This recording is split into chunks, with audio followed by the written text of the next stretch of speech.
Musings from this tiny little Greek island, from this tiny little studio on this tiny little Greek island. And this is looking really fuzzy. I wonder why. Not quite sure. Give me a second. Let me see if I can, if the camera is just smudging.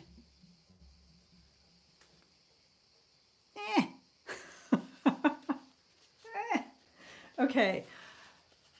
So, boy, today I've had some struggles, some thoughts about something that I have been asked to do, and let me get a better light there, and something that I can do with, is it something that I want to do?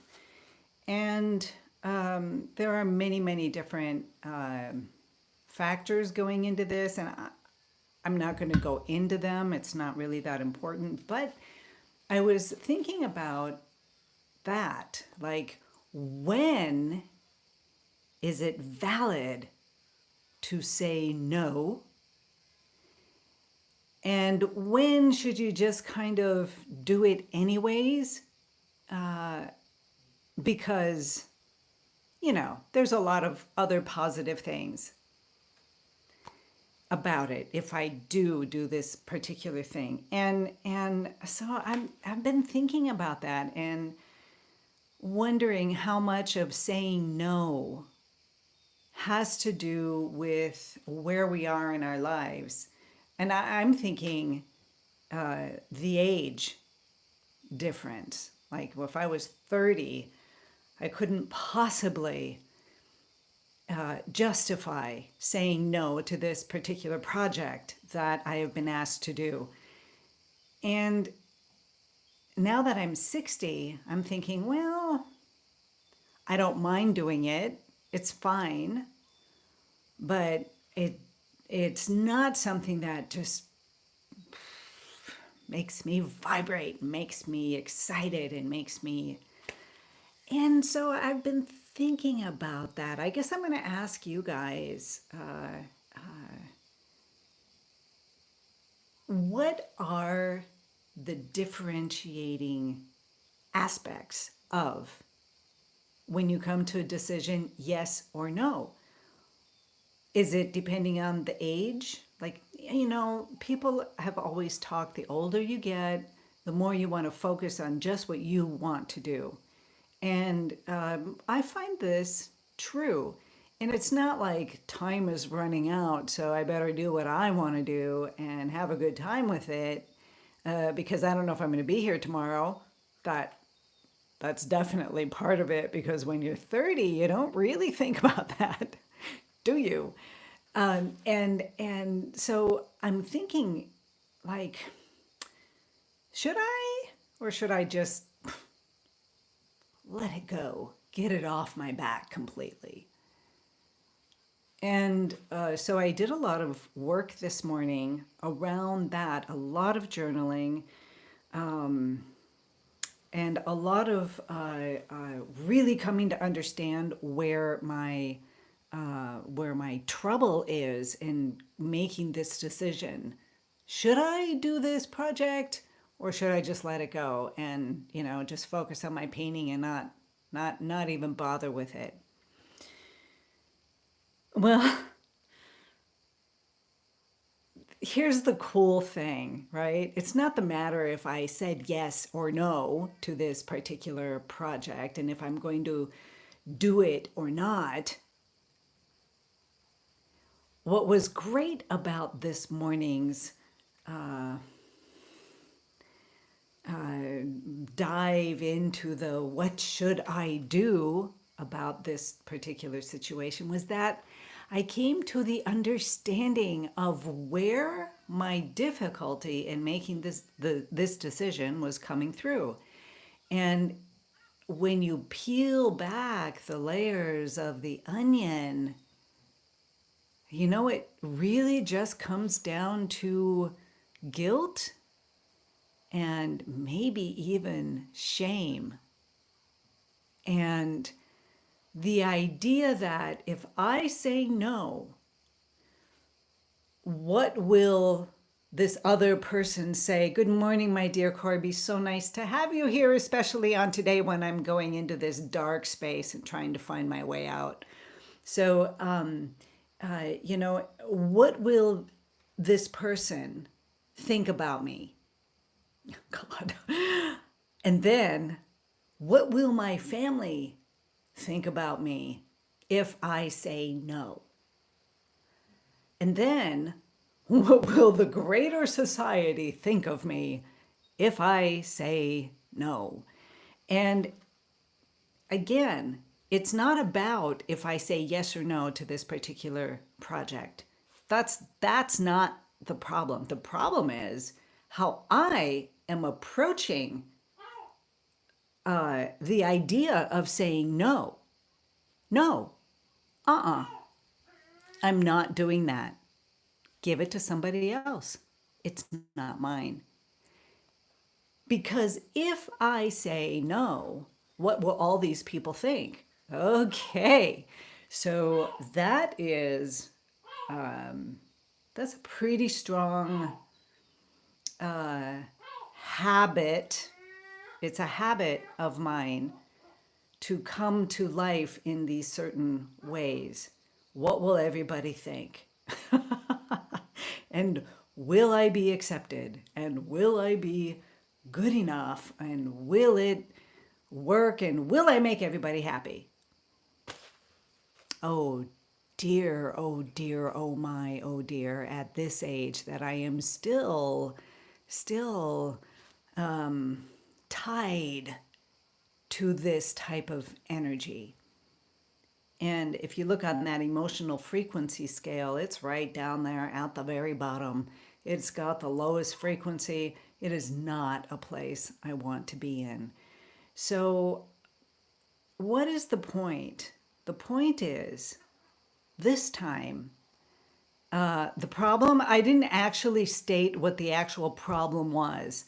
And I'm not going to. It doesn't need to be, I don't want to make it public, but the problem is I got approached with a project to do. It is something that I can do. It is something that that doesn't bother me, but it is also something that doesn't bring me joy. Doesn't bring me that yes, absolutely. It's like, oh, do I really want to do this? Should I just let it go? Like, the problem is I know this. If I just let it go and let it go, I won't think more than maybe another 5 minutes on it, and I'll just let it go. I don't need it and don't particularly want it in my realm. This is what I want. This is all that I want to do. This is, I mean, literally, it sounds crazy, doesn't it? This is all I want to do. I want to make videos. I want to do the live streams. I want to do these morning musings. I want to develop and grow and understand more deeply my own creative pathway so that I can create better art. That just makes me sing, So after going through the various guilt trips of if I say no, then these people will be disappointed, my family might be disappointed, the greater society might be disappointed, the whole world might be disappointed in me.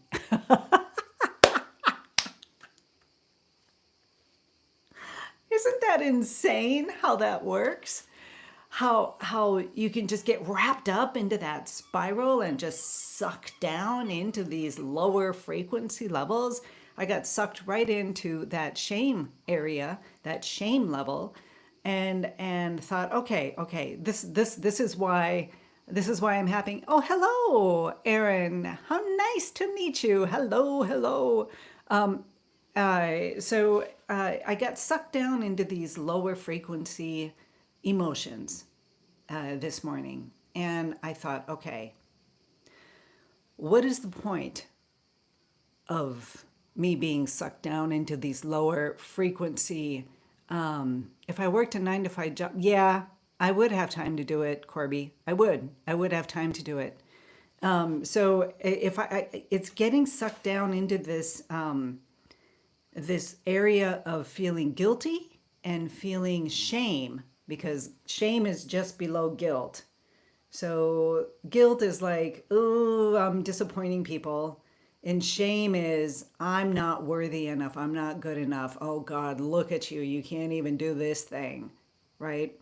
So when I come down into those areas, the important thing about this morning's thought process and me speaking to you about it is that the more you become present and centered within yourself in a space of, this is what I'm feeling, these are my thoughts, these are my options, and not attaching yourself to those various things, only then can you get out of the spiral and come to a decision and even know and accept within yourself that the decision that I'm going to make could be the wrong one. And because I released all of it and recentered, became present with me and what I want, I came back to the problem with a new energy and a new light. So it was good. It was good. And in fact, I will probably do the project not on the day or the time that had been suggested, that, it has been postponed for later on. And that was really all I needed. So what happened was, I was going in this dive. Oh no, what do I do? What do I do? Do I make the decision? Do I say no? How can I say no? What will people think? Who will I be if I say no? To coming to a space of, yes, I can say no. And knowing that even if it's a mistake, even it would be a tiny, tiny little itty bitty mistake, that I will come to that understanding that this was my process. This is what I needed to do, to say no to this specific little project and let go. And as soon as I did that, you guys, a beautiful solution happened. And again, I mean, I don't need to go into it, but yes, the project has been delayed for later on. And that's fine with me. That feels good because I came to my center, because I accepted who I am, the disappointment, the shame, the potential guilt, and all of that vanished because I became present with me and I accepted the mistakes that I might make. And knowing that I consciously came to this decision to delay or push aside this particular project for a later date really brought me to myself. And what does this have to do with painting? What does it have to do with painting? Well, I would say, thinking about it, is that when we come to a painting and you come across something that you think you should do, that you sit with it for a while. And before making that next brushstroke to what you think you're supposed to do or what somebody has asked you to do, maybe if you're doing a commissioned painting and they want a specific thing, figuring out how much of what this person wants, a person who commissioned you to do a specific painting, and how much you want to do your artwork.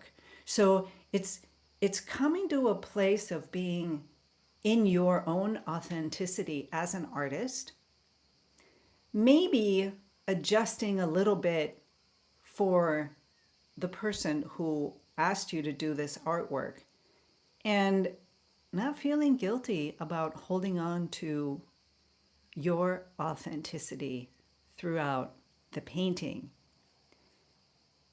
Personally, when I do commissioned work,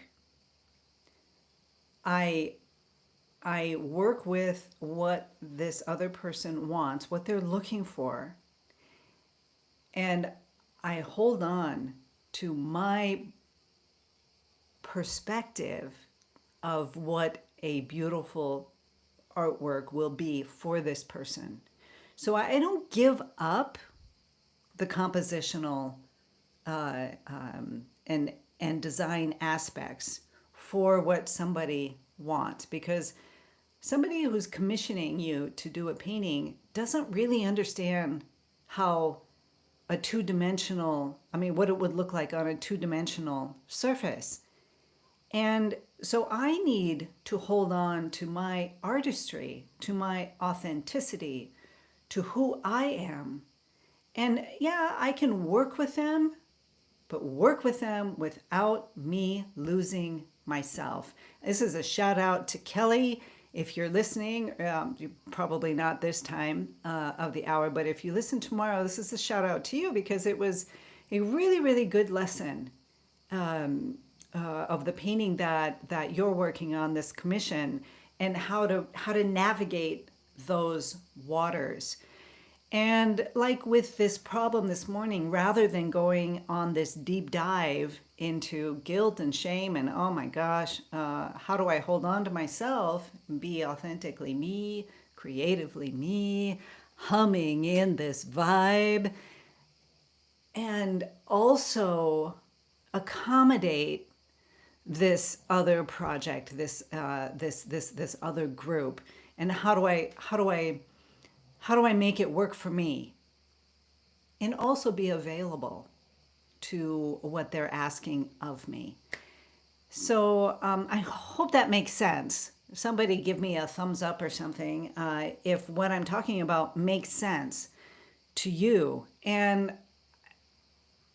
it's a delicate topic. Like, how do you really, like, I don't believe that when you are working with people and you're commissioning. Thank you, Erin. Thank you. I'm glad that makes sense. Am I reading your name right? I can't see very well. Erin, I think it's Erin, right? So I don't believe, like, when I do a commissioned work, I'm working with somebody. They want a specific thing with certain colors for their home. I'm not going to say, no, I'm just going to do what I want to paint. And if you like it, great. And if you don't, I don't care. Pay me anyways. That's not how I am. I can't do that. There are artists out there who can do that. And probably there are some artists out there at the level that they're at that's what they should do, I suppose. And I'm going to keep a question there, because I think if I'm doing a commissioned work with you, that we are co-creating this painting. And so I will swirl around my boundaries, and there will be an area where we both connect, and that is the area that I'm going to focus on. And that is what Kelley did in her painting of a pet portrait, right? And that's exactly what she did. And she's really doing a fantastic job with it. And I'm so proud of her. And that was the struggle. No, it's not the perfect composition. No, it's not. This doesn't work and that doesn't work. But how can I work with this person, the owner of these animals? How can I work with them so that we can create something beautiful. And you know what? She did a fabulous job with that. I'm so proud of her. I just love it. And I learned some very, very good lessons like this one this morning. So it's it all turned out good. And here's the other thing on a more subtle, energetic kind of level, if anybody's into that kind of thing. But the moment that I became connected with this inner creative channel, with, I don't know, call it whatever you want, right? Within me, as soon as I became connected within me, a solution was at hand. A solution to my discomfort and their project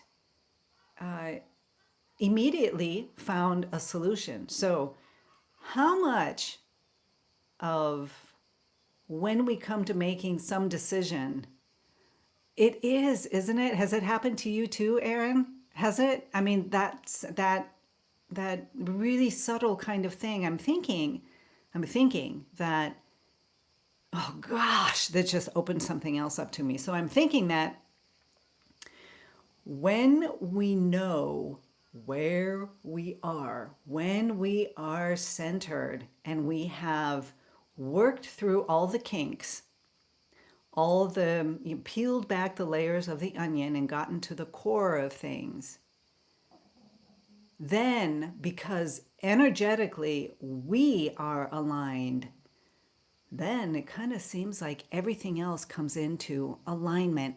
Let me just say this on top of that. When I begin a painting, right? That one right there, right? This one that I've been working on, this seascape. Oh gosh, it just really looks fuzzy today.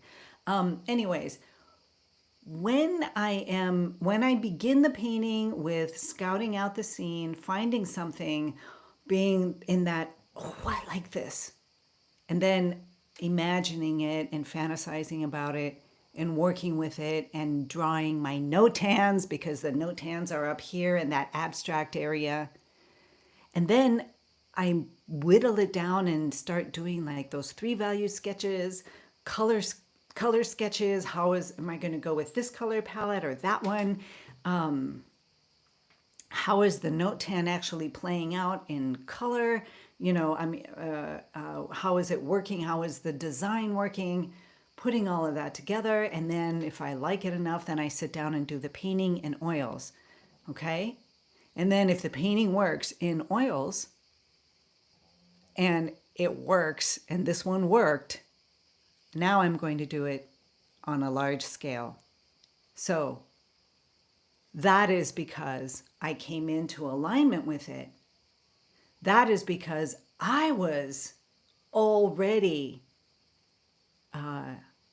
ready for the painting. By the time I got to this stage where I was painting the study in oils, I had already done the groundwork, so that coming now to this blank canvas, I know already that it's going to work, that it's going to come into alignment.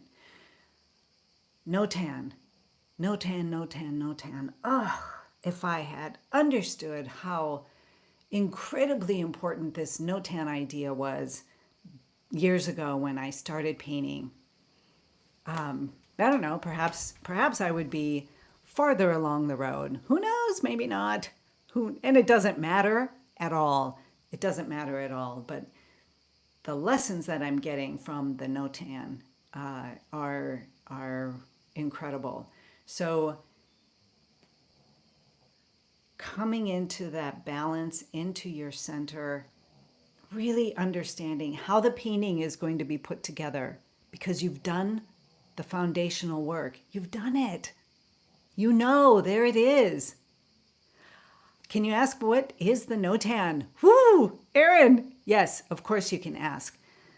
A Notan is the abstract underlying design of the painting. It is just black and white. What is in the darks and what is in the lights? And of course, you look at a painting like this one. Let me move a little bit over that way. So hopefully you can see it well enough. Let me get it for you. Oh, I'll get this one. I'll get this one. Here's a small one, right? These little still lifes. So if you squint down, if you really squint, so you can't really see the vase or the orange, all you can really see is this dark shape, right? And everything else is in the light shape. The Notan is that. The peace sign is in fact a Notan. It's a black and white design. There are many, many different ways about the Notan. It's a Japanese concept. It's absolutely brilliant. And it just brings everything down to the nuts and bolts. So in my philosophy, in painting, many artists use the Notan. So it's before you even begin your painting, you understand the abstract black and white. So you're not painting an orange or the vase when you're doing the Notan. You're not thinking this is a vase. Let me draw it out. This is an orange. There's the leaf. There's the background. You're not thinking about that at all. All you're drawing in, you're doing these little tiny thumbnail sketches, and you are scribbling in with a pencil, a brush, a marker, a pen. It can be anything. You are just scribbling in where the darks are. Everything that is dark.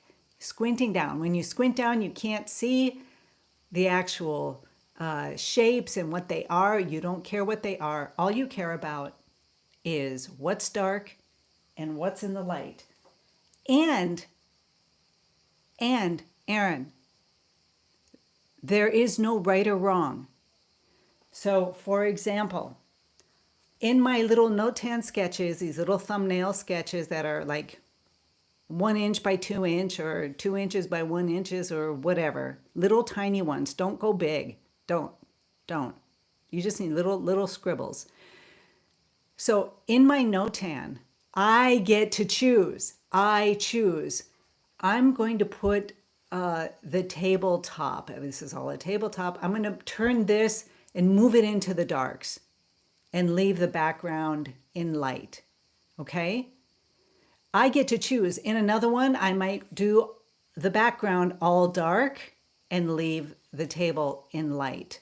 And just playing around. And when you find that little thumbnail sketch that you instinctively like, that's probably the one you should go with. Then you take that and you transfer it into like a 3-value sketch where you're actually drawing the vase and the orange and the tabletop and the this and that, and you are moving whatever this Notan is, this abstract design, you're beginning to create form on your little sketches. Like I do little gouache color sketches. I've got a couple of videos on my channel that go through that. I'll put it in the description. I'll find them and put them in the description below here for you, okay? And you can go watch them. So it's really important because when you have that, and it only takes, when you get the hang of it, not in the beginning, but it only takes like 5 minutes to come up with 5 or 6 different thumbnail sketches, and you're attracted to one of them. The others you won't like. You're instinctively attracted to them. That's the one that you do. Do it. Paint it. And you will see and understand that you already have the foundation. It's like learning how to walk. I say this a lot as well. As soon as you can get up and walk as a toddler, right? Then from there, you can learn how to dance ballet, or you can learn how to do hip hop or whatever it is, the thing that you love to do. So you have to have that basis first. If you can't walk, you're not going to be dancing, right? So that's what the Notan is. It's your first steps learning how to walk. I hope that makes sense. Again, I'm going to link them below. And yeah, what an interesting morning. And again, I'm going to also throw out there anybody who's interested in learning more and getting on a deeper level with us, where we talk more intensely about art and your artwork, where I can criticize very lovingly and help you out, help you grow in your artistic path and where you are and who you are as an artist. Sign up for the membership. It's $2.99 a month, and we get together on Zoom calls. And yes, exactly. I think if you like look into the Notan thing, that you will really begin to understand how you work as an artist. And it's all up in this area where it's creative and it's very abstract, and there's no commitments to anything. You're just playing around. You're having fun. You're scribbling. You're a 5-year-old kid and you're just having fun. You're just like doing these little things, and you don't care if it's good or bad, if it works or doesn't. These are for you, and they will help you put together your artwork in a much stronger way. And it may seem like nothing. It may seem like an unimportant nothing. But trust me, at least in my experience, it turned out to be something. And so, yeah, if you, anybody else out there who's listening wants to get on the YouTube channel membership, again, it's $2.99. We have 2 new members, and I'm really excited about that. Beb, welcome, and Luke. We will get together, like I have said this week. Thursday and Friday are off. I have a commitment. Part of this morning troubles has to do with tomorrow and the next day. So I have a commitment with that, and not able to come on this week. So here's the thing for YouTube members: when we are going to talk about what is art and what is self-expression, that self-expression kind of art. When does art become art, and when is it creating something artistically, and how do you know the difference? So think about that, because what we're going to do is we are going to put together and collectively find an answer. So a little bit of what I think, a little bit of what you all think, and let's see what we can come up with for an answer that works for us. It's a lot like painting. There's no real right or wrong answer. It's what works for us at this moment in our lives. And let's just kind of explore that a little bit. And if you have any questions for me, you can send them to me or just ask me as we are in the Zoom call. So you guys, with that, I might not be here tomorrow morning, or rather, I'm going to come on an hour earlier tomorrow. I'm going to come on earlier, maybe around, actually maybe about 2 hours earlier, to somewhere in there. I'm just going to come on earlier. So with that, then, be inspired, be creative, be you, and have a beautiful, beautiful day. All right, take care. Thanks so much for being here, and welcome new commenters. Aaron, it was really nice speaking with you. I'm glad you were here. Just makes my day. Okay, take care, everyone.